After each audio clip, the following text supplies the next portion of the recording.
Morning gentlemen, today I am going to give some information about UNSC. UNSC stands for United Nations Security Council. It was formed under United Nations Charter in the year 1945. It is one of 6 principal organs of the United Nations. The 5 other principal organs are the Trusteeship Council, the Secretariat, the Economic and the Social Council, the International Court of Justice, and lastly the United Nations General Assembly.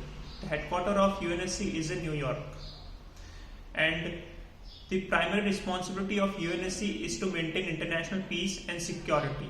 The council has total 15 members, 5 are considered permanent members, whereas 10 are the non-permanent members which are elected for 2-year term. The permanent members include USA, Russia, China, UK and France. India was a non-permanent member for the year 2021-22. The General Assembly has elected 5 non-permanent members out of 10 for 2-year term. Each member of the council has 1 vote and any decision will require at least 9 votes out of 15 for its implementation. Each permanent member also has a veto power which helps them to block any resolution. India has contributed extensively in maintaining international peace and security.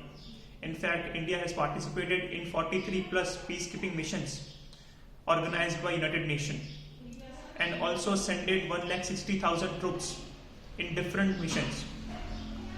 India's population, the territorial size, the GDP, the legacy of civilization and the cultural diversity has contributed to the United Nations activities. And that is the reason why India's demand for a permanent member in the council making a completely rational thing. There are some issues with the UNSC. First is the records and the text are absent. The second issue is the 5 permanent member enjoys veto power, which creates an obstacle for the implementation of important decisions. Coming to conclusion, the countries like India, Brazil, South Africa and Germany are also playing an important role in the global platform, and that is the reason why they should also be given a permanent membership in the United Nations Security Council.